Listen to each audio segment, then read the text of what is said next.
ఎంతైనా పాతకాలం రుచులే. ఈజీగా చేసుకోవచ్చు. అంతే టేస్టీగా ఉండేటివి. అంతే హెల్తీగా కూడా. ఇక్కడ నేను చేసేది బెల్లం జీళ్ళు. ఇవి ఆంధ్ర స్పెషల్. ఈజీగా చేసుకోవచ్చు. ముందుగా బెల్లాన్ని ఒక కప్పు ఇలా కరగపెట్టుకోవాలి.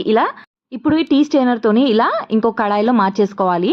మనకేదైనా ఇసుక ఉంటే రాదు. ఇలా ఉండపాకం వచ్చే వరకు దాన్ని మంచిగా కలుపుతూనే ఉండాలి. ఇక్కడ నెయ్యి రాసిన ప్లేట్‌లోకి ఇలా మార్చేసుకొని, ఇలా మనకు వేడి వేడి మీద బాగా కాలుతుంది. సో, కొంచెం గోరువెచ్చగా అయ్యాక ఇలా తీసేసుకొని, మనకు ఎంత వీలైతే అంత ఇలా స్ట్రెచ్ చేస్తూనే ఉండాలి.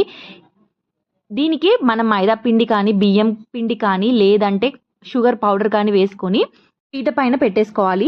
ఇక్కడ మనకు బెల్లం పాకాన్ని ఇలా ఎంత స్ట్రెచ్ చేస్తే మనకు కలర్ అనేది అంత చేంజ్ అవుతుంది. ఇక్కడ చూసారా బంగారు తీగ కలర్ వచ్చేసింది.